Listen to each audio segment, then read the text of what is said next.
క్రీస్తు ప్రేమను బట్టి నా ప్రియులైన సహోదరి సహోదరులారా, ఆత్మీయ ఆరాధన సందేశమునకు మీ అందరికీ స్వాగతమును తెలియజేస్తున్నాను. మీరందరూ ఆత్మీయంగాను శారీరకంగాను క్షేమంగా భద్రంగా ఉన్నారని నేను భావిస్తున్నాను. దేవుని వాక్యమును నిరంతరాయంగా నేర్చుకుంటూ ప్రభువు సన్నిధిలో దేవుని వాక్యానుసారంగా మీ బ్రతుకులను ముందుకు కొనసాగించుకుంటున్నారని నేను నమ్ముతున్నాను. విశ్వాసమును గూర్చి మనం నేర్చుకుంటున్నాం. గత పాఠ్యాంశాలలో విశ్వాసము యొక్క నిర్వచనాన్ని, విశ్వాసము యొక్క పరమార్థాన్ని, అలాగే విశ్వాసము ద్వారా రాజ్యములను జయించినటువంటి సందర్భాలను మనం నేర్చుకున్నాం. ఒక మనిషిలో దేవుడు విశ్వాస స్థాయిని ఏ విధంగా చూడాలనుకుంటున్నాడు అంటే, రాజ్యములను జయించిన విశ్వాసం, ఆ స్థాయి విశ్వాసాన్ని దేవుడు మనుషులలో చూడాలనుకుంటున్నాడని, ఆ విశ్వాసమును సంపాదించుకొనుట కొరకు మనం ఏ విధంగా బ్రతకాలనేది గత పాఠ్యాంశాలలో ఉదాహరణల ద్వారా, దృష్టాంతముల ద్వారా మనం నేర్చుకున్నాం. అయితే దేవుని ప్రేమను బట్టి, ఆయన కృపా మహదైశ్వర్యమును బట్టి ఈరోజు విశ్వాసములో మరో ఘట్టాన్ని మనం నేర్చుకోబోతున్నాం. ఇది చాలా అద్భుతమైనటువంటి ఘట్టం.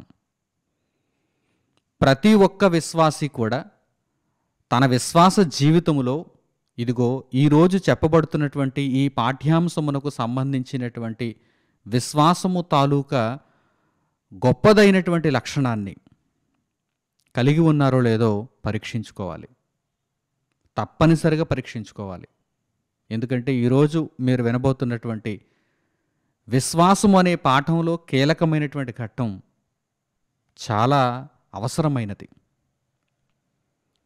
హెబ్రీయులకు పౌలు గారు రాసిన పత్రిక 11వ అధ్యాయము 33వ వాక్యంలో గత పాఠ్యాంశంలో వారు విశ్వాసము ద్వారా రాజ్యములను జయించిరి అనేటువంటి వాక్యాన్ని మనం విశ్లేషణగా నేర్చుకున్నాం. ఇక ఈరోజు ఆ మాట తరువాత ప్రయోగింపబడినటువంటి మరో వాక్యం పరిశుద్ధ గ్రంథమును తెరచి మీరు చూడండి. హెబ్రీయులకు పౌలు గారు రాసిన పత్రిక 11వ అధ్యాయము 33వ వాక్యంలో 2వ భాగం.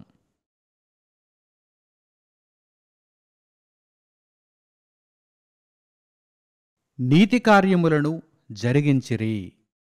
ఈ వాక్య భాగాన్ని మనం చూస్తే విశ్వాసము ద్వారా నీతి కార్యములను జరిగించిరి అని మనకు చెప్పబడింది. పరిశుద్ధ గ్రంథంలో నీతిమంతులుగా దేవుని చేత పిలువబడినటువంటి ప్రతి ఒక్కరూ కూడా, నీతిమంతులుగా దేవుని చేత ఆమోదింపబడినటువంటి వారందరూ కూడా విశ్వాసము ద్వారా నీతి కార్యములను జరిగించారు. అందులో ఎటువంటి సందేహం లేదు. అయితే ఈ నీతి కార్యములంటే ఏమిటి? విశ్వాసము ద్వారా నీతి కార్యములను జరిగించిరి అని వ్రాయబడింది. విశ్వాసము ద్వారా రాజ్యములను జయించిరి అని ముందు పాఠ్యాంశంలో మనం నేర్చుకున్నాం. విశ్వాసము ద్వారా రాజ్యములను జయించుట మనం తెలుసుకున్నాం. అయితే విశ్వాసము ద్వారా నీతి కార్యములను జరిగించుట అనగా ఏమిటి? విశ్వాసము ద్వారా నీతి కార్యములను జరిగించుట. నీతి కార్యములను జరిగించటానికి మనలో నీతి ఉండాలి, మనలో నీతి ఉండాలి. విశ్వాసముతో పనేంటి అని ఒకవేళ మీరు అనుకుంటే పొరపాటు పడినట్టు. నీతి కార్యములను ఎవరైనా సరే, ఏ కాలమందైనా సరే వారు జరిగించాలి అంటే గనుక వారిలో ఉండవలసినదేంటి? విశ్వాసము. విశ్వాసం ఉంటేనే నీతి కార్యములను జరిగించగలరు. అసలు విశ్వాసముతో నీతి కార్యములను జరిగించుట అంటే ఏమిటో మొట్టమొదట మీకు తెలియాలి. పరిశుద్ధ గ్రంథంలో దృష్టాంతాలున్నాయి, అనేకమైనటువంటి సందర్భాలున్నాయి. ఒకదానిని ఈరోజు మనం ఆలోచన చేద్దాం. ఒకదానిని గూర్చి హెబ్రీయులకు రాసినటువంటి పత్రికలో పౌలు గారు 11వ అధ్యాయాన్ని ప్రారంభిస్తూ విశ్వాసమును గూర్చి తెలియజేస్తున్నారు. విశ్వాసం యొక్క అర్థం, నిర్వచనం అక్కడ చెప్పబడింది. 3వ వాక్యంలో విశ్వాసం యొక్క నిర్వచనం చెప్పబడింది.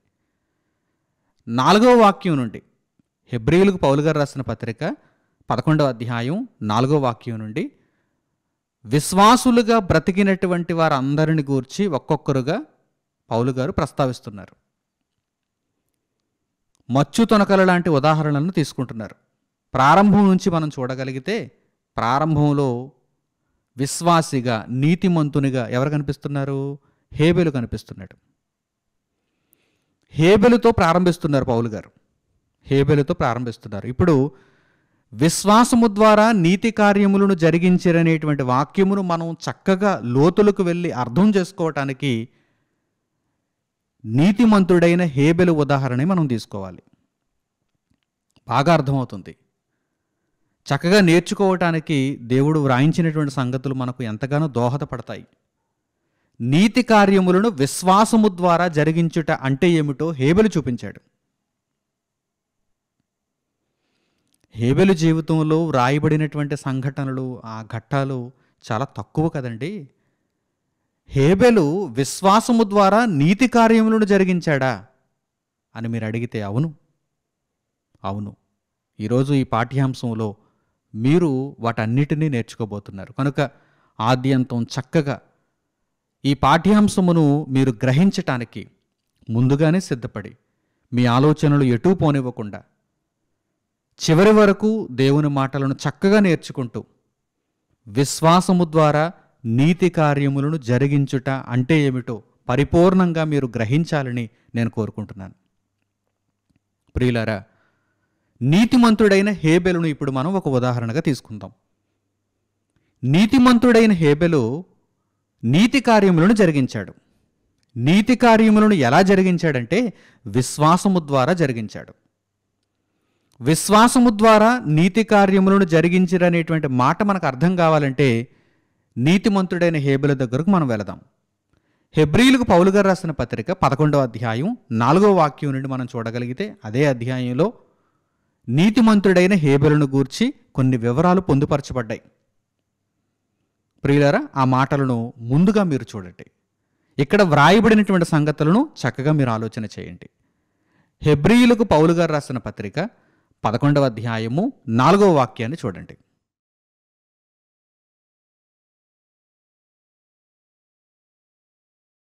విశ్వాసమును బట్టి హేబెలు కయీను కంటే శ్రేష్టమైన బలి దేవునికి అర్పించెను. దేవుడతని అర్పణలను గూర్చి సాక్ష్యమిచ్చినప్పుడు అతడు ఆ విశ్వాసమును బట్టి నీతిమంతుడని సాక్ష్యము పొందెను. అతడు మృతునుందియు ఆ విశ్వాసము ద్వారా మాటలాడుచున్నాడు. ప్రియులారా, హెబ్రీయులకు పౌలు గారు రాసిన పత్రిక 11వ అధ్యాయం 4వ వాక్యాన్ని ఇప్పుడు మనం చదువుకున్నాం. ఈ వాక్యంలో విశ్వాసము ద్వారా నీతి కార్యములను జరిగించుట అనేటువంటి విషయాన్ని గూర్చి మనం ఆలోచన చేస్తున్నాం. నీతిమంతుడైన హేబెలు ఏం చేశాడు? దేవుని చేత హేబెలు నీతిమంతుడని సాక్ష్యం పొందాడు. దేవుని చేత హేబెలు నీతిమంతుడని సాక్ష్యం పొందాడు. ఏ విధముగా? నీతి కార్యమును ఏ విధంగా జరిగించాడు? ఈ వాక్య భాగాన్ని మాత్రమే ఇప్పుడు మనం చూడగలిగినప్పుడు ఈ వాక్యంలో పొందుపరచబడినటువంటి సంగతులను మీరు వర్గీకరించి ఆలోచన చేయగలిగితే నీతిమంతుడైన హేబెలు విశ్వాసమును బట్టి, అక్కడ ఆ పదాన్ని మర్చిపోకూడదు. నీతిమంతుడైన హేబెలు విశ్వాసమును బట్టి తన అన్న అయినటువంటి కయీను కంటే శ్రేష్టమైన బలి దేవునికి అర్పించెను. Point number 1. విశ్వాసమును బట్టి హేబెలు కయీను కంటే శ్రేష్టమైన బలి దేవునికి అర్పించెను. ఈ విషయం మీకు ఇప్పుడు స్పష్టంగా అర్థమైంది. విశ్వాసమును బట్టి నీతి కార్యములను జరిగించుట అంటే ఏమిటో హేబెలు గారు ఇప్పుడు మనకు నేర్పించబోతున్నారు. ఆయన నీతి కార్యములను ఏ విధంగా జరిగించారు అని పరిశుద్ధ గ్రంథంలో మనం చూడగలిగితే హెబ్రీయులకు పౌలు గారు రాసిన పత్రిక 11వ అధ్యాయం 4వ వాక్యంలోనే మనకేమని కనిపిస్తుంది? కయీను కంటే హేబెలు శ్రేష్టమైన బలి, శ్రేష్టమైన అర్పణ దేవునికి అర్పించెను. అతడు నీతిమంతుడని దేవుని చేత సాక్ష్యాన్ని పొందాడు. ఆ తర్వాత మరో మాట కూడా వ్రాయబడింది అక్కడ. అదేంటంటే ఆ విశ్వాసమును బట్టే హేబెలు మృతునంది కూడా మాటలాడుచున్నాడు. ఆ విశ్వాసమును బట్టే హేబెలు మృతునంది కూడా మాటలాడుచున్నాడు. అంటే హేబెలు మరణించిన తరువాత కూడా మాట్లాడగలుగుతున్నాడు. దేనిని బట్టి? ఆ విశ్వాసమును బట్టే. హేబెలులో ఏ విశ్వాసం అయితే ఉన్నదో ఆ విశ్వాసమును బట్టే అతడు మరణించిన తర్వాత కూడా మాట్లాడగలుగుతున్నాడు.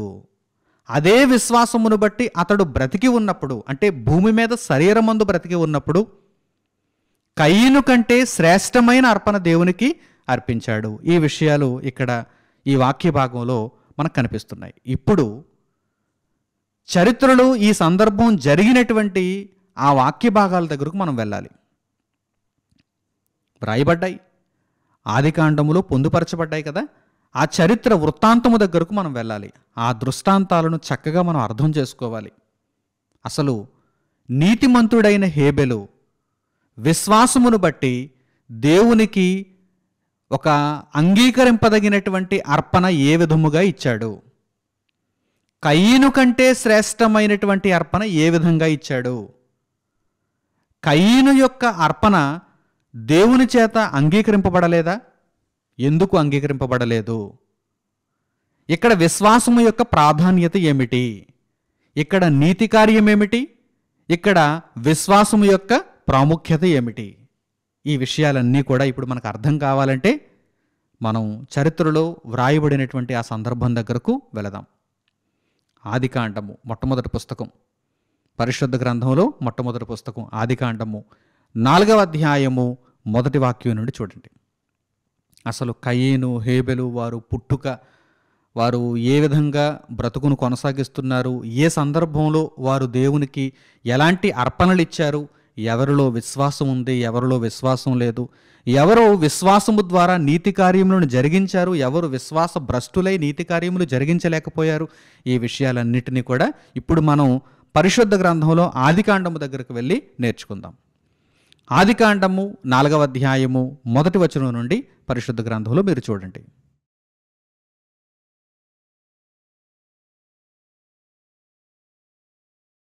ఆదాము తన భార్య అయిన హవ్వను కూడినప్పుడు ఆమె గర్భవతి అయి కయీనుడు కని, యెహోవా దయ వలన నేనొక మనుష్యుని సంపాదించుకొన్నానెను. తరువాత ఆమె అతని తమ్ముడగు హేబెలును కనెను. హేబెలు గొర్రెల కాపరి, కయీను భూమిని సేద్యపరచువాడు. కొంతకాలమైన తరువాత కయీను పొలము పంటలో కొంత యెహోవాకు అర్పణగా తెచ్చెను. హేబెలు కూడా తన మందలో తొలుచూలిన పుట్టిన వాటిలో క్రొవ్విన వాటిని కొన్ని తెచ్చెను. యెహోవా హేబెలును అతని అర్పణమును లక్ష్యపెట్టెను, కయీనును అతని అర్పణను ఆయన లక్ష్యపెట్టలేదు. ఇప్పుడు మనం చదివినటువంటి వాక్య భాగంలోని ప్రతి సంగతిని కూడా జాగ్రత్తగా మీరు అర్థం చేసుకోవాలి. ప్రతి సంగతిని కూడా విభజించి నేర్చుకోవాలి. ఇక్కడ ఇద్దరు వ్యక్తులు కనిపిస్తున్నారు. ప్రధానంగా ఇక్కడ ఇద్దరు వ్యక్తులు కనిపిస్తున్నారు. ఎందుకంటే ఈ 5 వచనాలలో వ్రాయబడినటువంటి ఆ మూలమైనటువంటి అంశములను నేర్చుకోవటానికి కాస్త మనసు పెట్టాలి. చక్కగా వర్గీకరించి నేర్చుకుంటే దేవుడు అంతా పొందుపరిచాడు, మనకు విషయాలన్నీ అర్థమవుతాయి. విశ్వాసము ద్వారా నీతి కార్యములను జరిగించుట అంటే ఏమిటో హేబెలు గారి ఉదాహరణ ద్వారా మనకు అర్థమవుతుంది. ప్రియులారా, చదువుబడినటువంటి వాక్య భాగాన్ని జాగ్రత్తగా మీరు పరిశీలించండి. ఆదాము హవ్వ వీరిద్దరికీ దేవుడు సంతానాన్ని అనుగ్రహించాడు, గర్భఫలాన్ని దయచేశాడు. మొదట పుట్టినవాడు కయీను, తరువాత పుట్టినవాడు హేబెలు. కయీను మొదటివాడు, రెండవవాడు హేబెలు. వృత్తుల పరంగా వీరిద్దరూ ఎదిగిన తరువాత వీరిద్దరూ వృత్తుల పరంగా ఎవరెవరు అని దేవుడు తెలియజేస్తున్నాడు. కయీను భూమిని సేద్యపరచువాడు, అలాగే హేబెలు గొర్రెల కాపరి. వీరిద్దరు వృత్తులు. కయీను భూమిని సేద్యపరచువాడు, హేబెలు గొర్రెల కాపరి. ఇప్పుడు వీరు దేవునికి అర్పణిస్తున్నారు. మొట్టమొదట కయీను దేవునికి ఇచ్చినటువంటి అర్పణను గూర్చి వ్రాయబడింది. ఏమని వ్రాయబడింది, ఏ విధంగా వ్రాయబడిందో ఆ మాటలను చక్కగా మనం చూడగలిగితే, కయీను పొలము పంటలో కొంత యెహోవాకు అర్పణగా తెచ్చాను. అంతే. వ్రాయబడిన మాటను మీరు చక్కగా ఆలోచన చేయండి. కయీను దేవునికి అర్పణగా ఏమిచ్చాడు, ఎలా ఇచ్చాడు? కయీను పొలము పంటలో కొంత యెహోవాకు అర్పణగా తెచ్చాను. దేవునికి అర్పణ ఇచ్చేశాడు.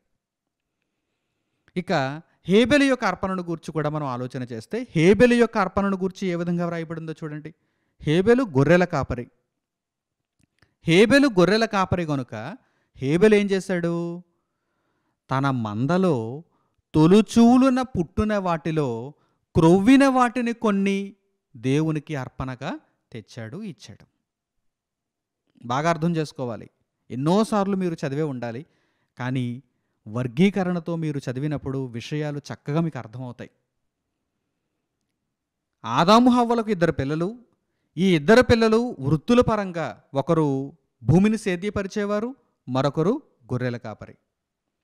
కయీను భూమిని సేద్యపరచువాడు గనక పొలము పంటలో కొంత యెహోవాకు అర్పణగా తెచ్చాను. హేబెలు గొర్రెల కాపరి గనుక తన మందలో తొలుచూలన పుట్టిన వాటిలో క్రొవ్విన వాటిని కొన్ని దేవునికి అర్పణగా తెచ్చాను. ఇప్పుడు దేవుడు ఎవరి అర్పణ స్వీకరించాడు? అందరికీ విదితమే. కయీను అర్పణ దేవుడు స్వీకరించలేదు, దేవుడు లక్ష్య పెట్టలేదు. హేబెలు యొక్క అర్పణను దేవుడు లక్ష్య పెట్టాడు. ఈ విషయాలు మనం చదువుకున్నాం, మనకు అర్థమయ్యాయి. వర్గీకరించినప్పుడు, ఈ సందర్భంలో ఉన్నటువంటి విషయాలను వర్గీకరించినప్పుడు ఒకవైపు కయీను కనిపిస్తున్నాడు, మరోవైపు హేబెలు కనిపిస్తున్నాడు. కయీను భూమిని సేద్యపరిచేవాడు, పొలము పంటలో కొంత యెహోవాకు అర్పణగా ఇచ్చాడు. అతని అర్పణ లక్ష్య పెట్టబడలేదు, తీసేయండి. ఆ తర్వాత హేబెలు గొర్రెల కాపరి. తన మందలో తొలుచూలను పుట్టిన వాటిలో క్రొవ్విన వాటిని దేవునికి అర్పణగా తెచ్చాడు. దేవుడు హేబెలును అతని అర్పణను లక్ష్య పెట్టాడు. దేవుడు కయీనును అతని అర్పణను లక్ష్య పెట్టలేదు. చక్కగా మీరు అర్థం చేసుకోవాలి. ఇక్కడ మనం ఆలోచన చేయాలి. దేవుడు కయీనును అతని యొక్క అర్పణను ఎందుకు లక్ష్య పెట్టలేదు? దేవుడు హేబెలును అతని యొక్క అర్పణను ఎందుకు లక్ష్య పెట్టాడు? ఇక్కడ మనం పరిశుద్ధ గ్రంథంలో మరలా ఆయా వాక్య భాగాలలో వ్రాయబడినటువంటి సంగతులను అర్థం చేసుకుంటూ చదవగలిగితే, విశ్వాసము ద్వారా నీతి కార్యములను జరిగించిన వ్యక్తిగా హేబెలు కనిపిస్తున్నాడు. విశ్వాస భ్రష్టుడై నీతి కార్యములు జరిగించలేకపోయిన కయీను కనిపిస్తున్నాడు. ఎలాగో ఇప్పుడు మనం పరిశుద్ధ గ్రంథంలో మిగిలిన వాక్య భాగాల దగ్గరకు వెళ్ళి దేవుని మనసును అర్థం చేసుకుంటూ ఈ విషయాలను గ్రహిద్దాం. ప్రియులారా, మొట్టమొదట కయీను దగ్గరకు మనం వెళదాం. ఎందుకంటే మొదట పుట్టినవాడు, దేవునికి తన పొలము పంటలో కొంత అర్పణగా తెచ్చాడు. కయీను యొక్క అర్పణ లక్ష్య పెట్టబడలేదు, కయీను కూడా లక్ష్య పెట్టబడలేదు. ఎందుకు? కొంతమంది అపార్థం చేసుకున్నవారు ఏమనుకుంటున్నారంటే, ఈ వాక్య భాగం అర్థం కాక అపార్థం చేసుకున్నవారు కొంతమంది ఏమనుకుంటున్నారంటే, దేవుడు మాంసాహారాన్ని స్వీకరిస్తాడు, శాకాహారాన్ని స్వీకరించడు కనుక కయీను యొక్క అర్పణను దేవుడు తీసుకోలేదు, లక్ష్య పెట్టలేదు, కయీనును కూడా లక్ష్య పెట్టలేదని అపార్థం చేసుకుంటున్నారు. అది కేవలం పొరపాటు. దేవుడు అక్కడ వృత్తులను వ్రాయించాడు. కయీను భూమిని సేద్యపరచువాడు, హేబెలు గొర్రెల కాపరి. వారి వృత్తులు ఏవైతే ఆ వృత్తులకు సంబంధించినటువంటి ఫలాలు వారి దగ్గర ఉంటాయి, వాటినే వారు దేవునికి ఇవ్వగలరు. కనుక ఇక్కడ దేవుడు నాకు మాంసాహారం కావాలి, శాకాహారం వద్దు అని ఏం చెప్పటం లేదు. అయితే దేవుడు మనుష్యులలో విశ్వాసమును చూస్తున్నాడు. ఇంత లోతు, ఇంత పరమార్థం అపార్థం చేసుకునే వారికి అర్థం కాదు. అందువలననే వారు అపార్థం చేసుకుంటారు. అయితే మీరు అర్థం చేసుకోవాలి, అనేక మంది అపార్థం చేసుకుంటున్నారు కనుక వారందరికీ చక్కని సమాధానం చెప్పేవారుగా కూడా మీరు మారాలి. దేవుడు మనుష్యులలో విశ్వాసమును కోరుకుంటున్నాడు, మాంసాహారమో శాకాహారమో కాదు. అసలు దేవుడు వాటిని ఏమైనా భుజిస్తున్నాడా? దేవుడు వాటిని ఏమైనా భుజిస్తున్నాడా? సమస్త ప్రకృతి ఆయన వలనే సృష్టింపబడింది. ఆయన మనుషుల దగ్గర నుండి ఏమో కోరుకోవాలని, వాటిని స్వీకరించి తినాలని, వాటి ద్వారా ఆయన ఏదో బలపడాలని, లేకపోతే వెనక వేసుకోవాలని ఎటువంటి ఆలోచన ఆయనకు లేదు. పరమతండ్రి ఆలోచన ఒక్కటే, మనుషులలో నీతిని చూడాలని. మనుషులందరికీ సమస్త ప్రకృతిని అనుగ్రహించినవాడు ఆయనే. 1000 కొండల మీద పశువులన్నీ ఆయనవే. ఇవన్నీ పరిశుద్ధ గ్రంథంలో వ్రాయబడిన మాటలు. చదివితే మీకు అర్థమవుతాయి. దేవుని మనసు మీకు అర్థమవుతుంది. దేవుడు ఇక్కడ మాంసాహారమో శాకాహారమో కోరుకోవటం లేదు. దేవుడు ఇక్కడ నీతిని కోరుకుంటున్నాడు. విశ్వాసమును చూడాలనుకుంటున్నాడు. ఎవరిలో ఉంది విశ్వాసం? కయీను దగ్గరకు మనం రాగలిగితే కయీను ఏం చేశాడో వ్రాయబడింది. ఏం చేశాడు కయీను? తాను భూమిని సేద్యపరచువాడు గనుక పొలము పంటలో కొంత దేవునికి అర్పణగా తెచ్చి ఇచ్చాడు. దేవుడు లక్ష్య పెట్టలేదు. దేవుడు కయీను యొక్క అర్పణను లక్ష్య పెట్టలేదు. ఎందుకని? విశ్వాసము లేదు. విశ్వాసము లేదు. దేనిని బట్టి నీవు అర్పణ తీసుకుని ఇచ్చావు?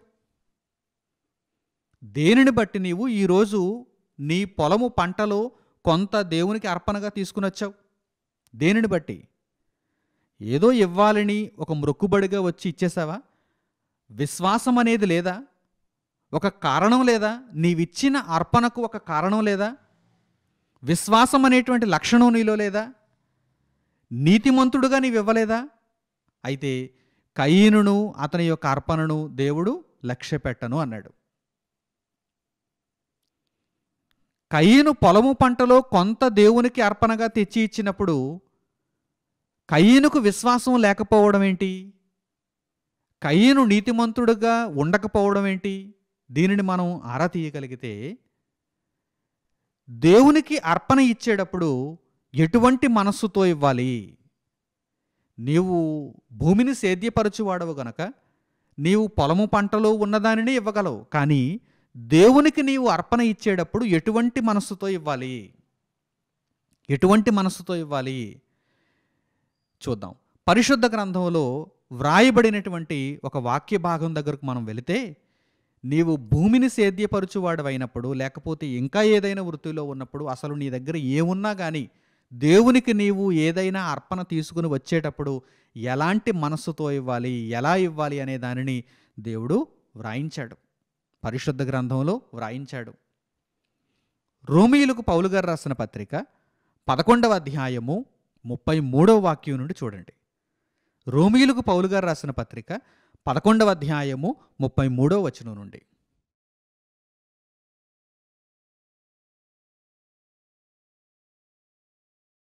ఆహా, దేవుని బుద్ధి జ్ఞానముల బాహుల్యము ఎంతో గంభీరము, ఆయన తీర్పులు శోధింపనెంతో అసఖ్యములు, ఆయన మార్గములెంతో అగమ్యములు. ప్రభువు మనస్సు ఎరిగినవాడెవడు? ఆయనకు ఆలోచన చెప్పినవాడెవడు? ముందుగా ఆయనకిచ్చి ప్రతిఫలము పొందగలవాడెవడు? ఆయన మూలమునను, ఆయన ద్వారాను, ఆయన నిమిత్తమును సమస్తమును కలిగి ఉన్నవి. యుగముల వరకు ఆయనకు మహిమ కలుగునుగాక. ఆమేన్. ప్రియులారా, ఇక్కడ గ్రంథకర్త ప్రభు యొక్క మనస్సు తెలుసుకోవాలి అని తెలియజేస్తున్నారు. ప్రభు యొక్క మనస్సు ఎరిగినవాడెవడు? ముందుగా ఆయనకిచ్చి ప్రతిఫలము పొందగలవాడు ఎవడు? ఈ మాటలను మనం చదువుతున్నప్పుడు వెంటనే కయీను సందర్భాన్ని మనం అర్థం చేసుకోగలిగితే, కయీను దేవునికి అర్పణ ఎలా ఇచ్చాడు? కయీను భూమిని సేద్యపరిచేవాడే, నిజమే. కయీను పొలము పంటలోనిదే దేవునికి ఇవ్వగలడు. కానీ ఎలా ఇవ్వాలి, ఎలా ఇచ్చాడు? కయీను పొలము పంటలోని దానిని దేవునికి ఎలా ఇవ్వాలి, ఎలా ఇచ్చాడు?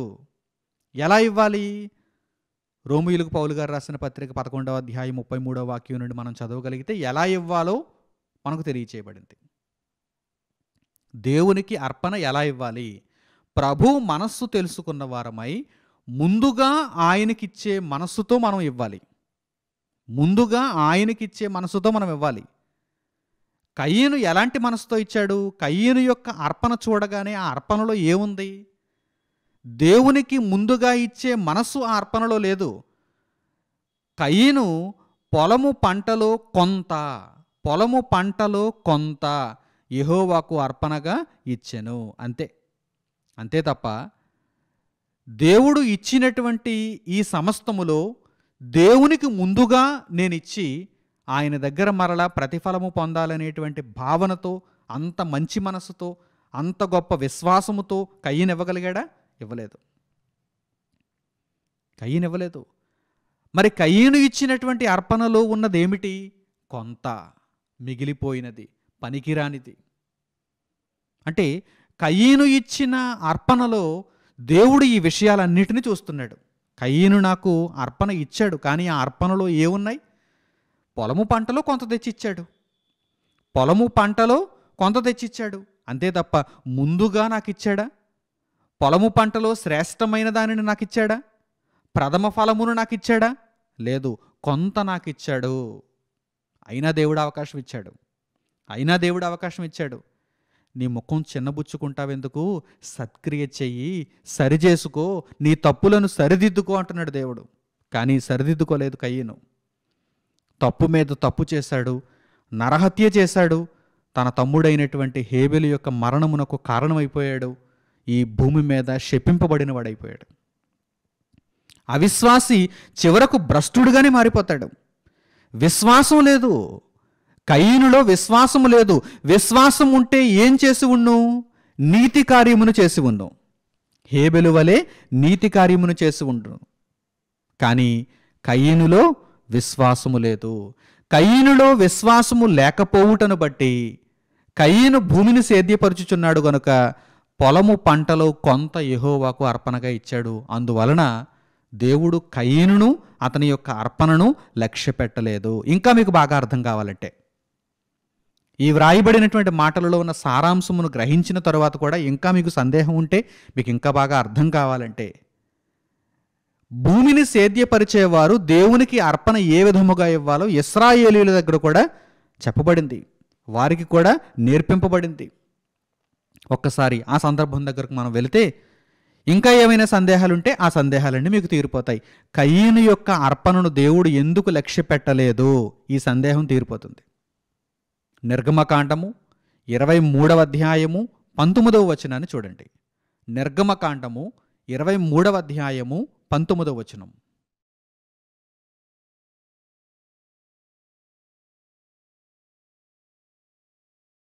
నీ భూమి ప్రథమ ఫలములలో మొదటి వాటిని దేవుడైన యెహోవా మందిరమునకు తేవలెను.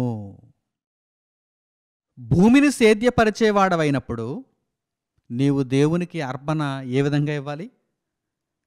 కయీనును మనం ఉదాహరణకు తీసుకోగలిగితే కయీను దేవునికి అర్పణ ఏ విధంగా ఇచ్చి ఉండాలి?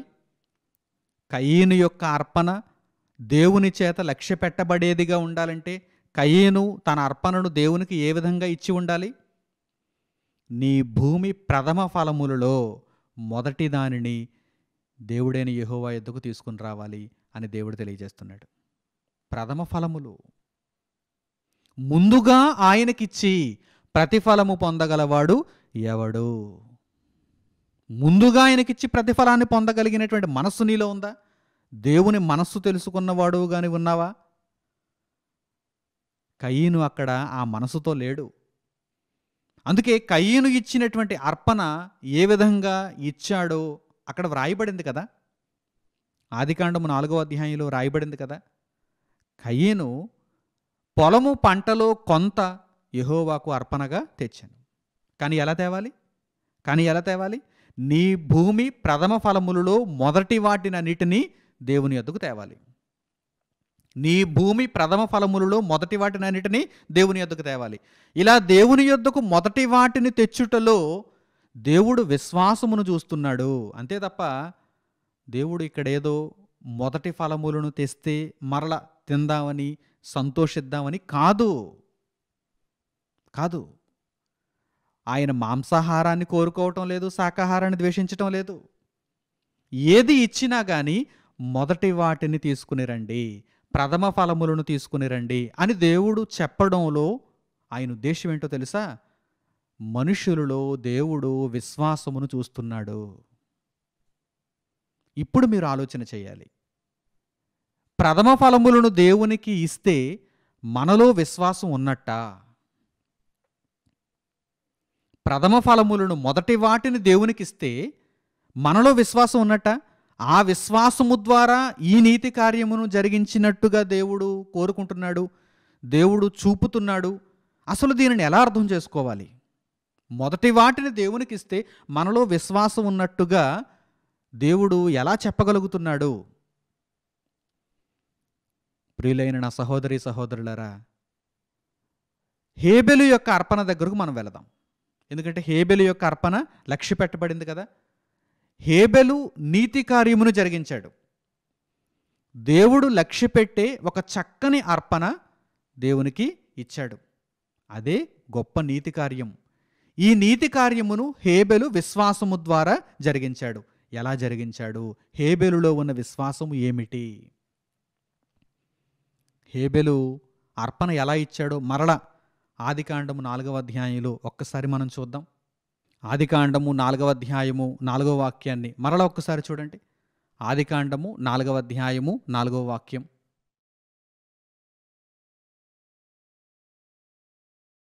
హేబెలు కూడా తన మందలో తొలుచూలున పుట్టిన వాటిలో క్రొవ్విన వాటిని కొన్ని తెచ్చెను. యెహోవా హేబెలును అతని అర్పణను లక్ష్యపెట్టెను. దేవునికి కయీను అర్పణ తెచ్చాడు, దేవునికి హేబెలు అర్పణ తెచ్చాడు. కానీ కయీను తెచ్చిన అర్పణలో ప్రథమ ఫలము లేదు. తన పొలము పంటలో కొంత తెచ్చాడు తప్ప ప్రథమ ఫలాన్ని ఇవ్వలేకపోయాడు. అందువలన కయీను యొక్క అర్పణ దేవుని చేత అంగీకరింపబడలేదు, లక్ష్య పెట్టబడలేదు. మరి ఎవరి అర్పణ లక్ష్య పెట్టబడింది? హేబెలు యొక్క అర్పణ లక్ష్య పెట్టబడింది. ఎందుకు లక్ష్య పెట్టబడింది? ఎందుకు అంగీకరింపబడిందో మీరు ఆ మాటలలో చూడగలిగితే, హేబెలు దేవునికి అర్పణ ఇచ్చేటప్పుడు చాలా జాగ్రత్తలు పాటించాడు. విశ్వాసముతో దేవునికి అర్పణ ఇచ్చాడు. ఏం చేశాడు? హేబెలు దేవునికి అర్పణ ఏ విధంగా ఇచ్చాడు? ఎందుకని హేబెలు యొక్క అర్పణ దేవుని చేత అంగీకరింపబడింది? దేవుడు వాటిని స్వయంగా అయితే భుజించడు, కానీ ఎందుకు లక్ష్య పెట్టాడు? హేబెలును అతని యొక్క అర్పణమును దేవుడు ఎందుకు లక్ష్య పెట్టాడు? హేబెలు అర్పణ ఏ విధంగా ఇచ్చాడో చూడండి. తన మందలో తొలుచూలున పుట్టిన వాటిలో, తొలుచూలున పుట్టిన వాటిలో అంటే అర్థం ఏంటి? ప్రథమ ఫలములు. అవును, గొర్రెల కాపరి కనుక ఇతని దగ్గర ఉండేవి గొర్రెలే. అవును, కయీను భూమిని సేద్యపరిచేవాడు కనుక అతని దగ్గర ఉండేవి పంటే. అయితే దేవునికి నీవు ఏది ఇచ్చినా కానీ ఎలా ఇవ్వాలి? విశ్వాసముతో ఇవ్వాలి. ఏదో దేవునికి నా దగ్గర ఉన్నదానిలో కొంత దేవునికి ఇచ్చేస్తున్నాననే భావన కాదు. అసలు దేవుడు స్వీకరిస్తాడా? అలా ఇస్తే దేవుడు స్వీకరిస్తాడా? లేదు. మరి దేవునికి ఎలా ఇస్తే స్వీకరింపబడుతుంది, అంగీకరింపబడుతుంది, లక్ష్య పెట్టబడతాము అని అడగగానే దేవుడు ఏమంటున్నాడు తెలుసా? మీరు విశ్వాసముతో ఇస్తే నేను లక్ష్య పెడతానంటున్నాడు దేవుడు. విశ్వాసం అనగా ఏమిటి? హేబెలు అది వరకు చూడని వాటి యందు నమ్మకము కలిగిన వాడై విశ్వాసము చేత అర్పణ ఇచ్చాడు, విశ్వాసము చేత నీతి కార్యమును జరిగించాడు. అందువలన దేవుడు హేబెలును అతని యొక్క అర్పణను లక్ష్య పెట్టాడు. హేబెలు ఏమి చేశాడు? అసలు హేబెలు ఇచ్చినటువంటి అర్పణలు ఏమున్నాయి? హేబెలు ఏ విధంగా అర్పణ ఇచ్చాడు? హేబెలు ఇచ్చిన అర్పణలో దేవుడు వేటిని చూస్తున్నాడు అనగానే, హేబెలు తన మందలో తొలుచూలున పుట్టిన వాటిలో మరల క్రొవ్విన వాటిని, తొలుచూలున పుట్టిన వాటిలో ఒకవేళ ఏదైనా లోపము కలిగినదుంటే దానిని అర్పణగా దేవునికి ఇవ్వాలనుకోలేదు హేబెలు. మరి ఎటువంటి దానిని అర్పణగా ఇవ్వాలనుకున్నాడు? క్రొవ్విన దానిని, శ్రేష్టమైన దానిని. అందుకే హెబ్రీయులకు పౌలు గారు రాసినటువంటి పత్రికలో ఏమంటున్నారు పౌలు గారు? కయీను కంటే శ్రేష్టమైన అర్పణ, కయీను కంటే శ్రేష్టమైన అర్పణ హేబెలు దేవునికి అర్పించాడు గనక విశ్వాసము చేత నీతి కార్యమును జరిగించాడు అని పౌలు గారు హెబ్రీయులకు రాసిన పత్రికలో 11వ అధ్యాయం 4వ వాక్యంలో తెలియజేశారు. ప్రియులారా, విశ్వాసము ద్వారా హేబెలు నీతి కార్యమును ఏ విధంగా జరిగించాడో మీరు చక్కగా ఆలోచన చేయగలిగితే, తన మందలో తొలుచూలున పుట్టిన వాటిలో క్రొవ్విన వాటిని దేవునికి అర్పణగా ఇచ్చాడు. అప్పుడు దేవుడు హేబెలును అతని యొక్క అర్పణమును లక్ష్యపెట్టాడు. ఇప్పుడు ఆలోచన చేద్దాం. హేబెలు జరిగించిన ఈ నీతి కార్యములో విశ్వాసం ఎలా ఉన్నది? ఎక్కడున్నది విశ్వాసము? ముందుగా దేవునికిచ్చుట, ప్రథమ ఫలములను దేవునికిచ్చుట, ఈ విషయంలో విశ్వాసము ఎక్కడ కనిపించుచున్నది? ముందుగా దేవునికిచ్చుటలో, ప్రథమ ఫలములను దేవునికిచ్చుటలో విశ్వాసము ఎక్కడ ఉన్నది అని మనం ఆలోచన చేయగలిగితే, పరలోకమందున్న తండ్రి మానవులందరి రక్షణ కొరకు తన అద్వితీయ కుమారుని లోకమునకు అర్పణగా ఇచ్చేశాడు. బాగా అర్థం చేసుకోవాలి, ఇది చాలా ముఖ్యమైనటువంటి అంశం. పరలోకమందున్న దేవుడు తన అద్వితీయ కుమారుని, అద్వితీయ కుమారుడు అంటే అర్థం తెలుసు కదా, మొట్టమొదట పుట్టినవాడు, జనితైక కుమారుడు, జ్యేష్ఠుడు. పరలోకమందున్న తండ్రి తన అద్వితీయ కుమారుడైన యేసుక్రీస్తును లోకమునకు ఒక అర్పణగా ఇచ్చేశాడు.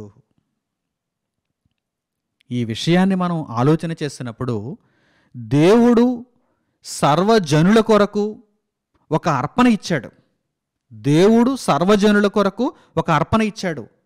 మనుషులందరినీ కాపాడటానికి, మనుషులందరినీ అగ్నిలో నుండి తప్పించటానికి, నిత్యత్వంలో బ్రతికించటానికి దేవుడు ఏం చేశాడు?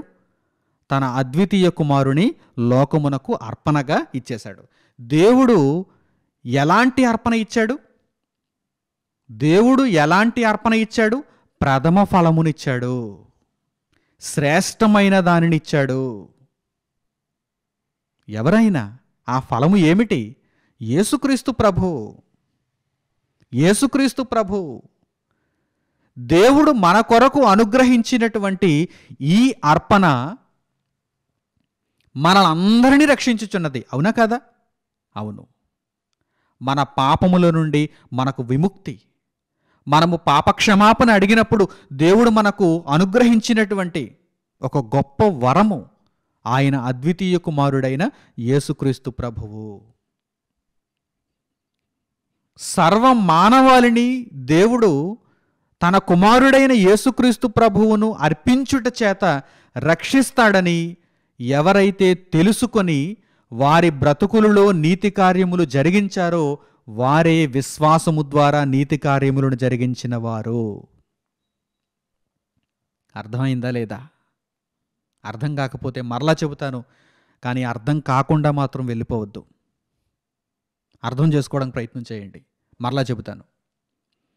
పరలోకమందున్న తండ్రి తన అద్వితీయ కుమారుని ఒక ప్రథమ ఫలముగా, ఒక శ్రేష్టమైనటువంటి ఫలముగా లోకమంతటి కొరకు ఒక అర్పణగా ఇచ్చేశాడు.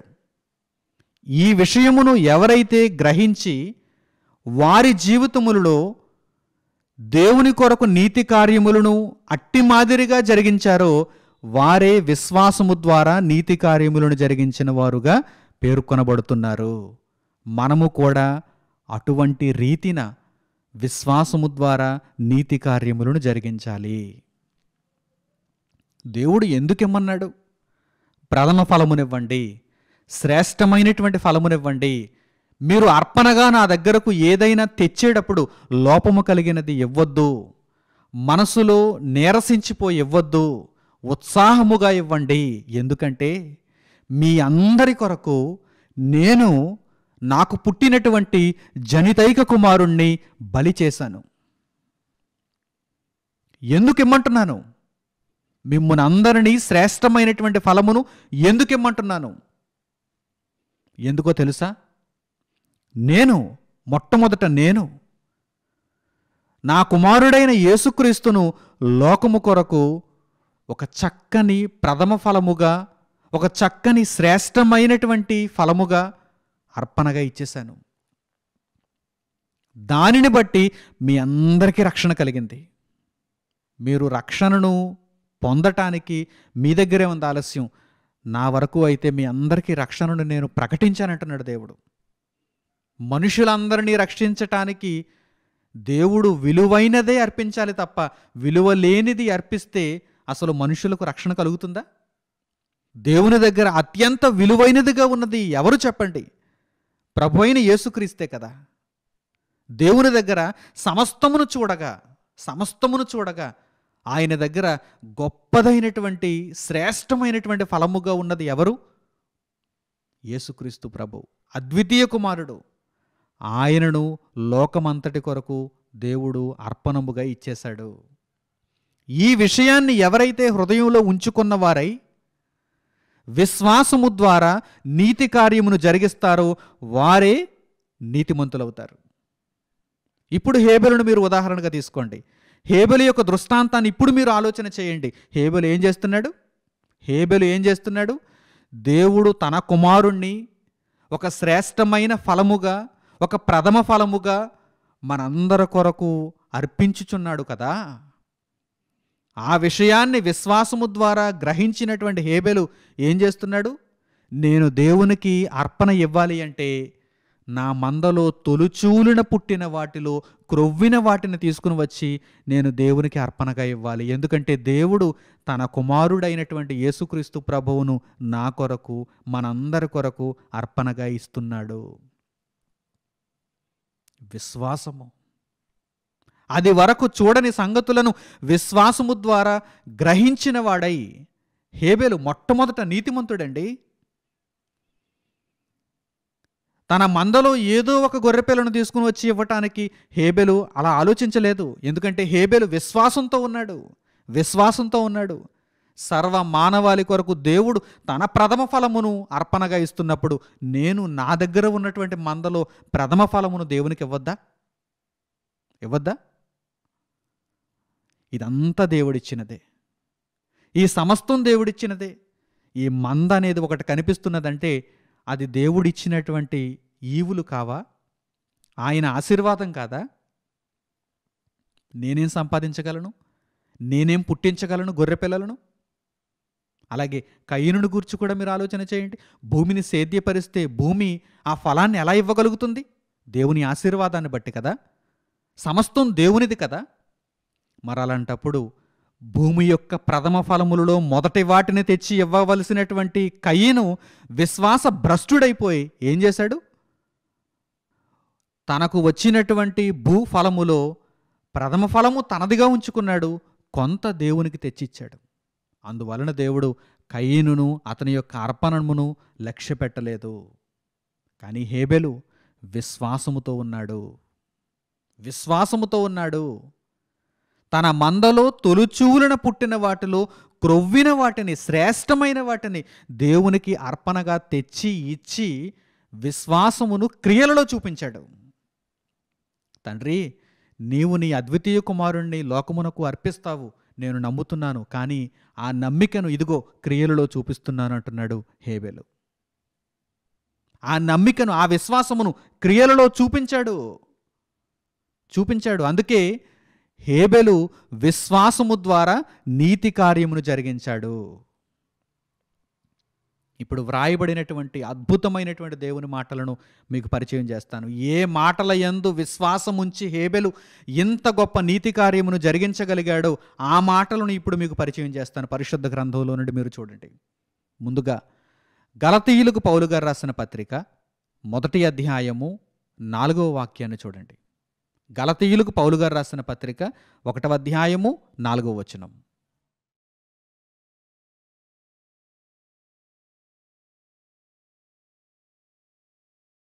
మన తండ్రి అయిన దేవుని చిత్త ప్రకారము క్రీస్తు మనలను ప్రస్తుతపు దుష్టకాలములో నుండి విమోచింపవలెనని మన పాపముల నిమిత్తము తన్ను తాను అప్పగించుకొనెను. దేవుని చిత్త ప్రకారము క్రీస్తు తన్ను తానే మన కొరకు అప్పగించేసుకున్నాడు. ఈ దుష్ట యుగములో నుండి, ఈ దుష్ట తరములో నుండి మనలను తప్పించటానికి, మనలను బ్రతికించటానికి క్రీస్తు దేవుని చిత్త ప్రకారము, తన ఇష్టానుసారంగా కాదు, ఎవరో ఇష్టానుసారంగా కాదు, ఎవరో కోరుకుంటే కాదు, పరలోకమందున్న తండ్రి అభీష్టాన్ని నెరవేర్చటానికి దేవుని చిత్త ప్రకారము క్రీస్తు దేవుని యొక్క అద్వితీయ కుమారుడు, దేవునికి ప్రథమ ఫలం, దేవుని యొక్క శ్రేష్టమైన ఫలం. తన్ను తాను అప్పగించుకున్నాడు. శిలువ మరణములో తన్ను తాను అప్పగించుకున్నాడు. మానవులందరి కొరకు రక్తం గార్చాడు. మానవులందరి నిమిత్తము ప్రాణాన్ని విడిచిపెట్టాడు. తనకు దేవుడిచ్చినటువంటి శరీరమును సజీవ యాగముగా దేవునికి నీతిగా సమర్పించాడు. ఈ విషయాన్ని హేబెలు విశ్వాసము ద్వారా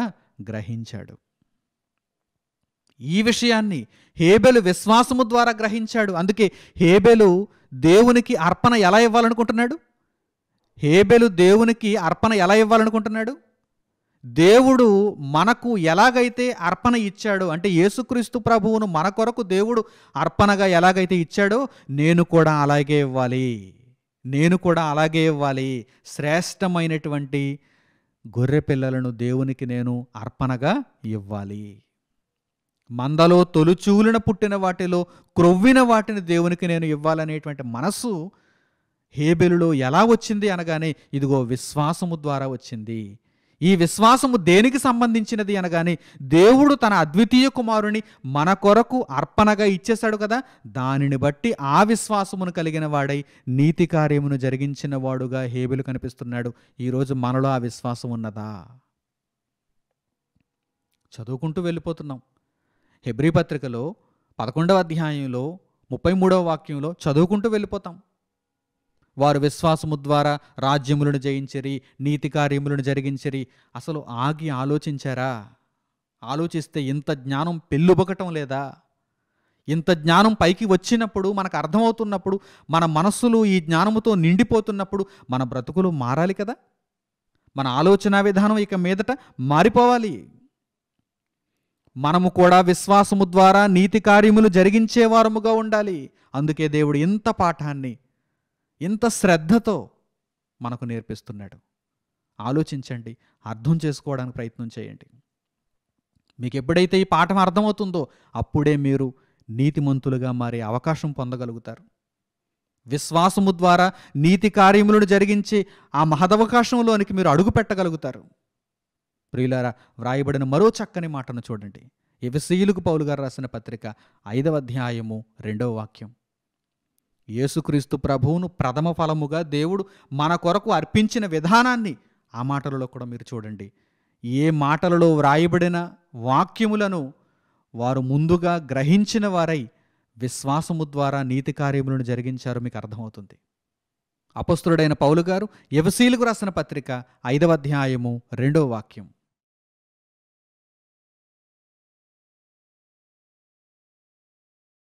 క్రీస్తు మిమ్మును ప్రేమించి పరిమళ వాసనగా ఉండుటకు మన కొరకు తన్ను తాను దేవునికి అర్పణముగాను బలిగాను అప్పగించుకొనెను. అలాగుననే మీరును ప్రేమ కలిగి నడుచుకొనుడి. క్రీస్తు మనలందరినీ ప్రేమించి, అద్వితీయ కుమారుడైనటువంటి యేసుక్రీస్తు మనలందరినీ ప్రేమించి ఒక పరిమళ వాసనగా ఉండుటకు, క్రీస్తు తన్ను తానే దేవునికి ఒక అర్పణముగా, ఒక బలిగా అప్పగించుకున్నాడు. చూడండి ఆ ప్రేమను. యేసుక్రీస్తు ప్రభువు సిలువలో చూపినటువంటి ఆ ప్రేమను ఒక్కసారి మీరు గమనించండి. విశ్వాసముతో నీతి కార్యములను జరిగించటానికి అవకాశం ఏర్పడుతుంది. విశ్వాసముతో నీతి కార్యములను జరిగించటానికి ఎన్ని సంవత్సరాల క్రితం నీతిమంతుడైన హేబెలు ఈ విషయాలను గ్రహించిన వాడై, దేవుడే తన అద్వితీయ కుమారుని నా కొరకు ఒక అర్పణముగా, ఒక బలిగా అర్పిస్తున్నప్పుడు నేను దేవునికి ఎలాంటి అర్పణ ఇవ్వాలి? నేను దేవుని యొద్దకు ఎటువంటి అర్పణను తీసుకుని వెళ్ళాలి? నా మందలో తొలిచూలున పుట్టిన వాటిలో శ్రేష్టమైన వాటిని, క్రొవ్విన వాటిని దేవునికి నేను అర్పణగా ఇచ్చి నా విశ్వాసమును నేను వెల్లడి చేసుకోవాలి. నా విశ్వాసమును దేవునికి నేను కనుపరుచుకోవాలి. క్రియలలో నా విశ్వాసమును చూపగలగాలి. అవును, ఆ విశ్వాసాన్ని ఎప్పుడైతే పరమందున్న తండ్రి చూచాడో, హేబెలును అతని యొక్క అర్పణమును లక్ష్య పెట్టాడు. నా కుమారుడా, నీకెంత విశ్వాసం ఉన్నది గనుక, విశ్వాసము ద్వారా ఈ నీతి కార్యమును నీవు జరిగించావు గనక నిన్ను నేను లక్ష్య పెడుతున్నాను, నీ అర్పణమును నేను లక్ష్య పెడుతున్నాను. నీకంటే ముందు పుట్టాడు, కానీ వాడికి బుద్ధి లేదు, వాడికి విశ్వాసం లేదు. వాడు పొలము పంటలో కొంత తెచ్చి నా దగ్గర పెట్టాడు, నేను వాడిని లక్ష్య పెట్టడం లేదు, వాడి అర్పణను కూడా నేను లక్ష్య పెట్టడం లేదు. ఈ చక్కని పాఠాన్ని దేవుడు నేర్పిస్తున్నాడండి. క్రీస్తు మన కొరకు తన్ను తాను ఒక అర్పణగా, బలిగా దేవునికి సమర్పించుకున్నాడు. మీరు కూడా ప్రేమ కలిగి ఆ విధంగానే నడుచుకోవాలి. విశ్వాసము కలిగిన వారై నీతి కార్యములను జరిగించేవారుగా మీరు నడుచుకోవాలి. ఎంతో వాక్యం వ్రాయబడింది, పొందుపరచబడింది. పైపైన చదివితే మీకు అర్థం కావటం లేదని దేవుడు విశదీకరిస్తున్నాడు, ఈ పాఠముల ద్వారా విశదీకరిస్తున్నాడు. ఇంకా మనసులు మారకపోతే ఎలా చెప్పండి? ఇంకా మన జీవిత విధానం మారకపోతే ఎలా చెప్పండి? ఇంత వాక్యం ఇంకా వ్రాయబడకపోయినా హేబెలు లాంటి నీతిమంతులు విశ్వాసము ద్వారా నీతి కార్యములను జరిగించారంటే వారిలో ఉన్న విశ్వాసమును మనం ఒక్కసారి ఆలోచన చేయగలిగితే మనకు అంతుబడుతుందా? ఆ విశ్వాసమును మనం ఆ స్థాయిలో సంపాదించుకోవడానికి అసలు మన జీవితకాలం అంతా పోరాడిన అంత వృద్ధిలోనికి మనం వెళ్ళగలమా అనేటువంటి సందేహం మనకు కలుగుతుంది. అయితే మనం ప్రయత్నం చేయాలి. దేవుడు అనుగ్రహించినటువంటి ఈ జీవిత కాలములో అంత విశ్వాస స్థాయిని మనం అందుకోవాలి. మీరు కూడా ప్రేమ కలిగి క్రీస్తు వలె నడుచుకోవాలి అని వ్రాయబడింది. నా ప్రియులైన సహోదరి సహోదరులారా, హేబెలు విశ్వాసము ద్వారా నీతి కార్యమును జరిగించాడంటే ఇదిగో ఈ కారణమును బట్టి అంటే భవిష్యత్తులో దేవుడు తన అద్వితీయ కుమారుణ్ణి మన కొరకు ఒక బలిగా, అర్పణముగా, ఒక సువాసన కలిగించేటువంటి అర్పణముగా మనందరి కొరకు క్రీస్తును అప్పగించేస్తాడు, లోకమునకు పంపించేస్తాడు. క్రీస్తు మనందరి నిమిత్తం తన ప్రాణమును అర్పిస్తాడు, మళ్ళందరినీ బ్రతికిస్తాడు. లోకమంతటికి ఆయన చేసిన ఆ మహాయాగము వలన, ఆ అర్పణ వలన రక్షణ కలుగుతుంది. దీనిని నమ్మినవాడు హేబెలు, దీనిని నమ్మనివాడు కయీను. విశ్వాస భ్రష్టుడు కయీను, విశ్వాసులలో శ్రేష్ఠుడు హేబెలు. అందుకే విశ్వాసము ద్వారా నీతి కార్యమును జరిగించాడు. అంత మాత్రము చేతనే కాదు, ఇంకా ఉంది.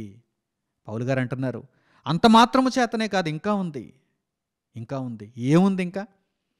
ఆయన విశ్వాసము ద్వారా దేవునికి ఒక చక్కని శ్రేష్టమైనటువంటి లక్ష్య పెట్టదగినటువంటి అర్పణమును దేవునికి ఇచ్చాడు, నీతి కార్యమును జరిగించాడు. ఇంకా ఉందా? ఉంది. ఏముంది?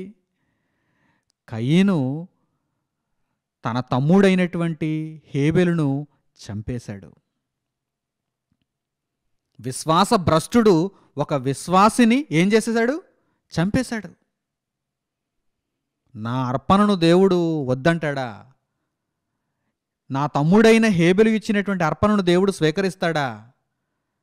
నాలో విశ్వాసం లేదని దేవుడు నన్ను వెనక్కి పెడతాడా? అయితే నా తమ్ముణ్ణి ఈ భూమి మీదే లేకుండా చేయాలనుకున్నాడు. విశ్వాసమును చూపిస్తున్నాడు కదా, భూమి మీదే లేకుండా చేసేస్తే అసలు విశ్వాసాన్ని చూపించగలడా అనుకుంటున్నాడు. పిచ్చోడా, విశ్వాస భ్రష్టుడా, విశ్వాసికి మరణం ఉందనుకుంటున్నావా? దేవుని యందు విశ్వాసం ఉంచిన వారికి మరణం ఉందనుకుంటున్నావా? ఈ భూమి మీద శరీరాన్ని విడిచిపెట్టినా కానీ వారు ఇంకా బ్రతికే ఉంటారు. ఈ భూమి మీద శరీరాన్ని విడిచిపెట్టినా కానీ విశ్వాసులైన వారు ఇంకా బ్రతికే ఉంటారు. వారు ఇంకా మాట్లాడుతూనే ఉంటారు, వారు ఇంకా దేవునికి మొర పెడుతూనే ఉంటారు, వారి మొరను దేవుడు ఆలకిస్తూనే ఉంటాడు. విశ్వాస భ్రష్టులకి ఇవన్నీ తెలుస్తాయా? విశ్వాస భ్రష్టులకి ఇవన్నీ అర్థమవుతాయా? ఏం అర్థం కావు. భూమి మీద నేను లేకుండా చేసేస్తే అసలు ఈ గొడవ ఉండదు, ఈ గోల ఉండదు అనుకున్నాడు అంతే కయ్యను. అంతే తప్ప ఒక విశ్వాసిని నేను పూర్తిగా అంతమొందింప చేయగలనా? ఒక విశ్వాసిని నేను భూమి మీద లేకుండా చేసినంత మాత్రాన విశ్వాసి ఇక బ్రతకడు అనుకోవటం అవివేకం కదా. మూర్ఖుడైనటువంటి కయ్యను, దుష్టుడైనటువంటి కయ్యను, విశ్వాస భ్రష్టుడైనటువంటి కయ్యను తన తమ్ముడైనటువంటి హేబెలును చంపేశాడు. వ్రాయబడిన ఆ మాటలను మనం చూస్తే పౌలు గారు ఇంకా ఉన్నది అంటున్నారు చూసారా. విశ్వాసము ద్వారా హేబెలు శ్రేష్టమైన అర్పణ దేవునికి ఇచ్చాడు, అంత మాత్రము చేతనే కాదు, విశ్వాసము ద్వారా మృతు నొంది కూడా మాట్లాడగలుగుతున్నాడు అని పౌలు గారు హెబ్రీలకు రాసిన పత్రిక 11వ అధ్యాయం 4వ వాక్యంలో తెలియజేశారు కదా. అసలు విశ్వాసము ద్వారా మృతి పొంది కూడా ఎలా మాట్లాడగలిగాడో అసలు ఆ సందర్భం ఏంటో మనం నేర్చుకుందాం. ఆదికాండము 4వ అధ్యాయము 8వ వాక్యం నుండి చూడండి. ఆదికాండము 4వ అధ్యాయము 8వ వచనం నుండి.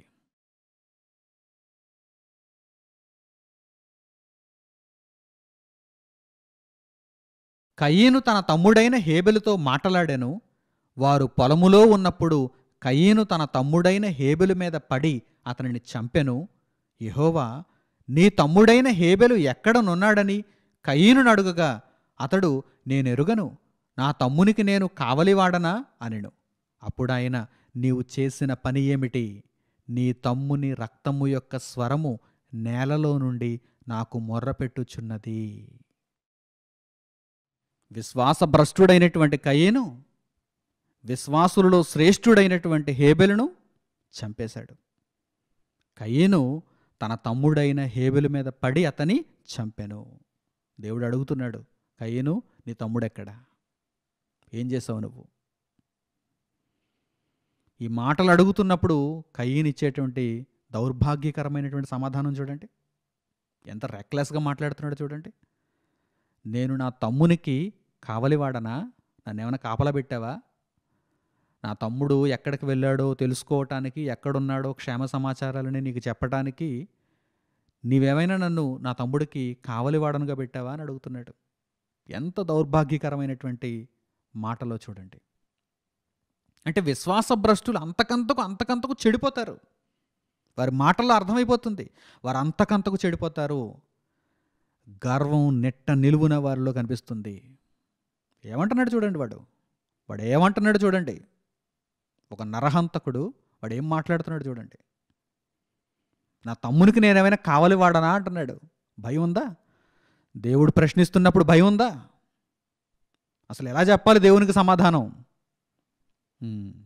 సరే, నీవు కావలివాడవు కాదు, కానీ ఇప్పుడు నేను చెప్పే ఈ మాటలు వింటే నీ గుండె ఆగిపోతుంది.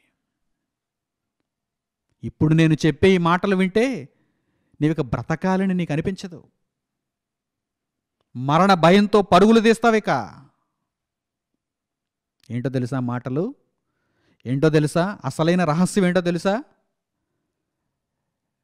నీ తమ్ముడైన హేబెలును భూమి మీద లేకుండా చేస్తే అక్కడితో హేబెలు అనేటువంటి ఆ యొక్క అధ్యాయం ముగిసిపోయిందనుకుంటున్నావు నువ్వు పిచ్చోడా. విశ్వాసికి చావుందనుకుంటున్నావా? నీ తమ్ముడైన హేబెలు యొక్క రక్తము యొక్క స్వరము నేలలో నుండి నాకు మొర్రపెట్టుచున్నది. ఏమనుకుంటున్నావు హేబెల్ అంటే? అది వరకు చూడని సంగతులను విశ్వాసము ద్వారా నమ్మినవాడు, విశ్వాసులలో శ్రేష్ఠుడు, నీతిమంతులలో మొదటివాడు, నా కుమారుడైన యేసుక్రీస్తు ప్రభువును లోకము కొరకు నేను అర్పిస్తానని ముందుగా ఎరిగిన వాడై విశ్వాసము ద్వారా నీతి కార్యములను జరిగించినవాడు, మానవులందరిలో నీతిమంతులలో మొదటివాడు, ప్రథమ ఫలమైన యేసుక్రీస్తు ప్రభువును ధరించుకొని విశ్వాసము ద్వారా మృతి పొందిన వారిలో మొదటివాడు. ఏమనుకుంటున్నావు హేబెలును గూర్చి? నీవు తక్కువగా అంచనా వేశావు, తప్పుడు అభిప్రాయాలతో ఉండిపోయావు, సాతానుకు నీవు బంధింపబడ్డావు. నీ తమ్ముని రక్తము యొక్క స్వరము నేలలో నుండి నాకు మొర్రపెట్టుచున్నది. ఈ మాట వినగానే హడిలిపోయాడు కయ్యను. ఏమని మొర్రపెట్టుచున్నది? ఏమని మొర్రపెట్టుచున్నది? ప్రభువా, దేవా, నేను విశ్వాసము చేత నీ కొరకు నీతి కార్యములను జరిగించుచూ ఉంటే అది చూచి ఓర్వలేని నా అన్న నన్ను భూమి మీద ఉండకుండా చంపేశాడు, రక్తం కళ్ళ చూశాడు, నరహంతకుడైపోయాడు. మరి వారికి ప్రతిదండన చేయవా? నీ శిక్షను అమలు చేయవా? అలాగే చూస్తూ ఊరుకుంటావా? నీతిమంతులైన వారు అనీతిమంతుల చేత హింసింపబడుతున్నప్పుడు, చంపబడుతున్నప్పుడు వారికి నీవు ప్రతిదండనను పంపించవా? అవును, ఈ విధంగానే అడుగుతున్నారు. విశ్వాసముతో అడుగుతున్నారు. విశ్వాసముతో అడుగుతున్నారు. అవును తండ్రి, నీవు తీర్పును తప్పనిసరిగా అమలు చేస్తావు అని దేవుని మీద విశ్వాసముతో అడుగుతున్నారు. విశ్వాసముతో నీతి కార్యములను జరిగించినటువంటి హేబెలు మరణించిన తరువాత కూడా విశ్వాసము ద్వారా మాట్లాడుతున్నాడు. విశ్వాసము ద్వారా మాట్లాడుతున్నాడు. అవును, దేవుడు తీర్పును తప్పనిసరిగా అమలు చేస్తాడు. ప్రతిదండనను తప్పనిసరిగా పంపిస్తాడు. నీతిమంతుడైన హేబెలు మొదలుకొని ఎందరో ఎందరో ఎందరో ఇప్పటి వరకు, ఆ మొదటి నీతిమంతుడైన హేబెలు మొదలుకొని ఇప్పటి వరకు ఇలా వధింపబడిన వారి ఆత్మలు ఎన్నో ఉన్నాయి. ఎక్కడున్నాయి? బలిపీఠము క్రింద ఉన్నాయి. బలిపీఠము క్రింద ఉన్నాయి. బలిపీఠము అనగా మనం ఎక్కడైతే బలిస్తామో, మనము తీసుకుని వెళ్ళినటువంటి ఆ గొర్రెను కానీ లేకపోతే ఏదైనా పశువును కానీ పక్షిని కానీ ఎక్కడైతే బలిస్తామో అది కదా బలిపీఠం అంటే. ఆ బలిపీఠము క్రింద ఏముంటాయి? బలిగా ఇవ్వబడినవే ఉంటాయి. ఈ భూమి అనే బలిపీఠము మీద బ్రతకడానికి వచ్చినటువంటి మనుషులలో కొందరు మాత్రమే విశ్వాసులు, మిగిలిన వారందరూ అవిశ్వాసులు. ఈ అవిశ్వాసుల వలన, విశ్వాస భ్రష్టుల వలన విశ్వాసులైన వారు ప్రాణాలు కోల్పోతున్నారు. విశ్వాసులైన వారు ఇబ్బంది పడుతున్నారు, యాతన పెట్టబడుతున్నారు. అయితే వారు దేవుని కొరకు విశ్వాసము చేత నీతి కార్యములను జరిగించిన వారై భూమి మీద శరీరాలను విడిచిపెట్టినా గాని బలిపీఠము క్రింద ఆత్మలుగా ఉండి, వారికి మరణం లేదు, ఆత్మలుగా ఉన్నారు. విశ్రాంతిలోనికి వెళ్ళారు. వధింపబడిన వారి ఆత్మలుగా వారుండి వారు ఏమని అడుగుతున్నారు? మా నిమిత్తము ప్రతిదండన ఎప్పుడు చేస్తావు తండ్రి అని అడుగుతున్నారు. ఈ భూనివాసులకు ప్రతిదండన ఎప్పుడు చేస్తావు తండ్రి అని అడుగుతున్నారు. చూడండి, వ్రాయబడిన ఆ మాటలను మీరు చూడండి. మృతి పొందిన తరువాత కూడా విశ్వాసము ద్వారా హేబెలు ఎలాగూ మాట్లాడగలుగుచున్నాడో ఇప్పుడు మీరు చూడాలి. ప్రకటన గ్రంథము 6వ అధ్యాయము 9వ వచనం నుండి, ప్రకటన గ్రంథము 6వ అధ్యాయము 9వ వచనం నుండి పరిశుద్ధ గ్రంథంలో మీరు చూడండి.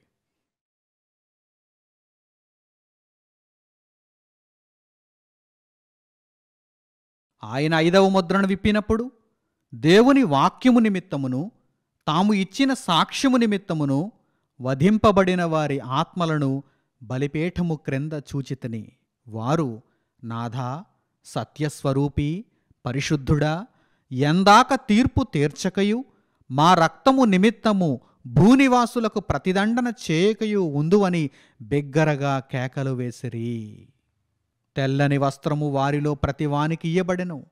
మరియు వారి వలనే చంపబడబోవు వారి సహదాసుల యొక్కయు సహోదరుల యొక్కయు లెక్క పూర్తియగు వరకు ఇంకా కొంచెము కాలము విశ్రమింపవలెనని వారితో చెప్పబడెను.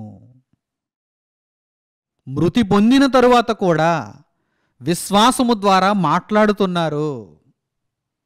ఈ భూమి మీద దేవుడిచ్చిన ఆయుష్కాలంలో విశ్వాసము ద్వారా నీతి కార్యములను జరిగించారు. మృతి పొందిన తరువాత కూడా విశ్వాసము ద్వారా మాట్లాడుతున్నారు. ఇప్పుడు మీకు అర్థమవుతుందా? ఇప్పుడు మీకు అర్థమవుతుందా? హేబెలు దృష్టాంతము ద్వారా దేవుడు మనకు బోధిస్తున్నటువంటి సంగతులు మీకు ఇప్పుడు అర్థమవుతున్నాయా? బలిపీఠము క్రింద వధింపబడిన వారి ఆత్మలున్నాయి. ఆయన 5వ ముద్రను విప్పినప్పుడు బలిపీఠము క్రింద వధింపబడిన వారి ఆత్మలను చూచెను. దర్శనంలో యోహాను గారు అక్కడ బలిపీఠము క్రింద వధింపబడిన వారి ఆత్మలను చూచెను. వారు ఏమని అడుగుతున్నారు చూడండి దేవుణ్ణి. నీ తమ్ముడైన హేబెలు రక్తము యొక్క స్వరము నేలలో నుండి నాకు మొరపెట్టుచున్నది. ఏమని మొరపెట్టుచున్నది? నీ తమ్ముడైన హేబెలును చంపేశాను, అక్కడితో హేబెలు యొక్క కథ సుఖాంతం అయిపోయింది అనుకుంటున్నావా? భూమి మీద హేబెల్ అనే అడ్డు నీకు లేకపోతే నీవు అవిశ్వాసిగా బ్రతికినా కానీ నీ అర్పణను నేను లక్ష్య పెడతాననుకుంటున్నావా? ఎంత విశ్వాస భ్రష్టుడు రా నువ్వు కయీను, నీవెంత విశ్వాస భ్రష్టుడవు. కయీనుకున్న మనస్సు ఏ ఒక్కరిలోనూ ఉండకూడదు. కయీనుకున్న మనస్సు ఏ ఒక్కరిలోనూ ఉండకూడదు. మీరు దేవునికి ఒకవేళ అర్పణ ఇవ్వాలి అనుకుంటే కనుక హేబెలు వలె ఇవ్వాలి. హేబెలు వలె మన జీవితాలు ఉండాలని దేవుడు కోరుకుంటున్నాడు. కయీను వలె మాత్రం కాదు. కయీను వలె మాత్రం కాదు. హేబెలు విశ్వాసము ద్వారా మృతి పొందిన తరువాత కూడా మాట్లాడుతున్నాడు. నాథా సత్యస్వరూపి, ఎందాక తీర్పు తీర్చకయు, మా రక్తము నిమిత్తము భూనివాసులకు ప్రతిదండన చేయకయు ఉందువని బిగ్గరగా కేకలు వేస్తున్నారు. ఒక్కడే కాదు, హేబెలు ఒక్కడే కాదు, అనేక మంది నీతిమంతులు తామిచ్చిన సాక్ష్యము నిమిత్తము, దేవుని వాక్యము నిమిత్తము వధింపబడ్డారు గనక, విశ్వాసమును బట్టి మృతి నొందిన వారు గనక వారు బిగ్గరగా కేకలు వేస్తున్నారు. ఆ నీతిమంతుల జాబితాలో, ఆ పట్టీలో మనం కూడా ఉండాలి. ఉండాలంటే మనం ఎటువంటి కోవకు చెందిన వారముగా ఉండాలో ఇప్పుడు మీకు అర్థమవుతుందా?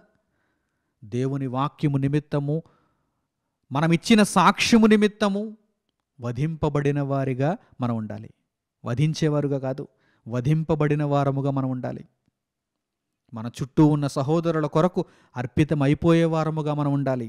క్రీస్తు ఒక పరిమళ సువాసనగా ఉండుటకు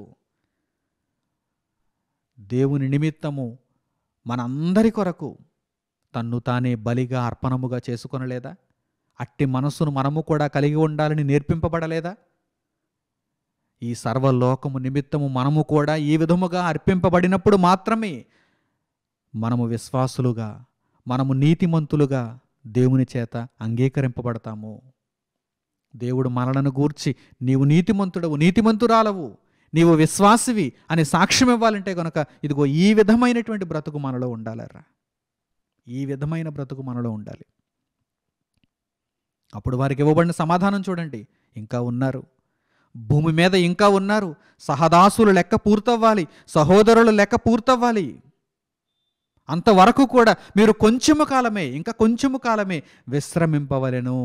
విశ్రాంతిలో ఉన్నారు వారు, విశ్రమింపవలెను అని వారితో చెప్పబడింది. ఎందుకంటే భూమి మీద బ్రతికి ఉన్నటువంటి మనబోటి వారు ఈ విశ్వాసము యొక్క పుట్టు పూర్వోత్తరాలను గ్రహించిన వారమై, ఈ సాదృశ్యములన్నిటినీ తెలుసుకున్న వారమై, ఈ దృష్టాంతముల ద్వారా పాఠములను గ్రహించిన వారమై మన బ్రతుకులను చక్కదిద్దుకొని ఇదిగో ఒక హేబెలు వలె మనము కూడా విశ్వాస సంబంధమైన నీతి కార్యములను జరిగించిన వారముగా ఉండాలి. మృతి పొందిన తరువాత కూడా మాట్లాడే వారముగా మనం ఉండాలి. ఇంతటి గొప్ప అవకాశాన్ని పొందటానికి ధైర్యంతో అడుగు ముందుకు వేయగలరా? మిమ్మల్ని మీరే ప్రశ్నించుకోండి. నిత్యత్వంలో ప్రవేశించాలంటే ఈ విధమైన బ్రతుకు తప్పనిసరి. విశ్వాసము ద్వారా నీతి కార్యములను జరిగించాలి. మృతి పొందిన తర్వాత కూడా మాట్లాడే విశ్వాసం మనలో ఉండాలి.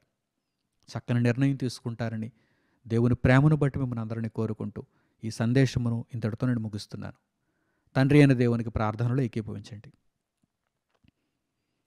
మహాపరిశుద్ధుడును మహోన్నతుడు నేను మా కన్న తండ్రి, మమ్మల్ని ఎంతగానో ప్రేమించి విశ్వాస సంబంధమైనటువంటి ఈ గొప్ప సందేశమును మాకు దయచేసినందుకు మా హృదయపూర్వకమైన కృతజ్ఞతాస్తుతులు మీకు చెల్లిస్తున్నాము. నాయన, ఈ మీ మాటలు ప్రతి ఒక్కరి హృదయములో బలముగా నాటబడి గొప్ప ఫలమును మీ కొరకు వారు ఇవ్వగలిగే నిమిత్తము, మీ చిత్తానుసారమైనటువంటి జీవితములను వారు చూపగలుగు నిమిత్తం వారికి సహాయమును చేయండి.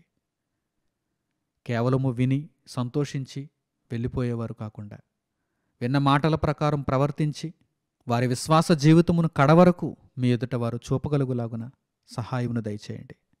దేవా, ప్రతి ఆపదలోనూ ప్రతి ఇబ్బందిలోనూ మమ్మను జ్ఞాపకం చేసుకుంటూ మమ్మను కాపాడుతున్నందుకు మీకు కృతజ్ఞతలు తండ్రి. మమ్మను, మా కుటుంబములను, సంఘములను మీరు కాపాడుతున్నారు, మీ కృపలో రక్షిస్తున్నారు. నాయన, దీనిని అంతటిని బట్టి మిమ్మల్ని స్తుతిస్తూ ఘనపరుస్తూ ఈరోజు మేము ఏ విధముగా సజీవుల లెక్కలో ఇంకా ఉన్నాము అంటే విశ్వాస సంబంధమైనటువంటి క్రియలు, మిగిలిపోయిన క్రియలు మేము సంపూర్ణము చేసుకొనుటకే ఉన్నాము. మేము బ్రతికి ఉన్నది అనేకులను అగ్నిలో నుండి లాగి రక్షించగలుగుటకు క్రీస్తు వలె మా జీవితములను మీ కొరకు అర్పణముగా బలిగా సమర్పించుకొనుటకు మా తండ్రి ఇంతటి అవకాశమును మీరు మాకు దయచేసినందుకు మీకు కృతజ్ఞతలు నాయన. చివరి వరకు నమ్మకమైనటువంటి జీవితాలను మేమంతా కలిగి ఉండు నిమిత్తము మీ కృపను మా ఎడల అనుగ్రహించమని మిమ్మల్ని కోరుకుంటూ మా ప్రార్థనా మనవులను మా ప్రభువును రక్షకుడు నేను యేసుక్రీస్తు వారి పేరిట మిమ్మల్ని వేడుకొనిచున్నాము తండ్రి. ఆమెన్. ప్రియులైన సహోదరి సహోదరులారా, మీరింతవరకు ఆత్మీయ ఆరాధన సందేశము ద్వారా దేవుని ఉన్నతమైన సంగతులను విని నేర్చుకున్నారు. ఈ కార్యక్రమం ప్రతి ఆదివారం ఉదయం 11 గంటలకు మా వెబ్సైట్ www.sutotal.com అనే వెబ్సైట్లో మీకు పొందుపరచబడుచున్నది.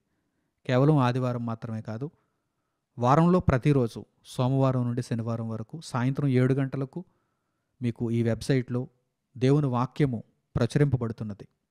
కనుక ఈ అవకాశమును చక్కగా మీరు సద్వినియోగపరుచుకుంటూ అనేకులకు ఈ వార్తను తెలియజేస్తూ దేవుని సేవలో ముందుకు కొనసాగాలని మిమ్మల్ని అందరినీ కోరుకుంటూ ఈ ప్రకటనలను ఇంతటితో ముగిస్తున్నాను. మన తండ్రి అయిన దేవుని ప్రేమ, మన రక్షకుడైన యేసుక్రీస్తు వారి కృప, పరిశుద్ధాత్ముని అన్యోన్య సహవాసము మనందరికీ సదాకాలము తోడై నడిపించునుగాక. ఆమెన్. అందరికీ వందనములు. సెలవు.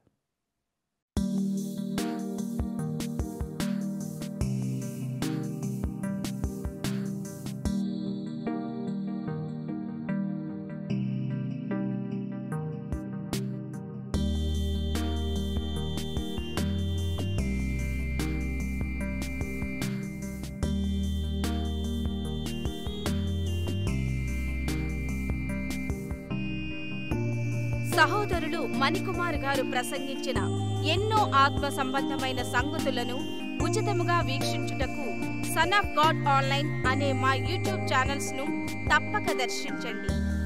మా సమాచారమును ఎప్పటికప్పుడు తెలుసుకొని ఆత్మీయాభివృద్ధి నొందవలనంటే సన్ ఆఫ్ గాడ్ ఆన్లైన్ అనే మా యూట్యూబ్ ఛానల్స్ ను సబ్స్క్రైబ్ చేసుకోండి.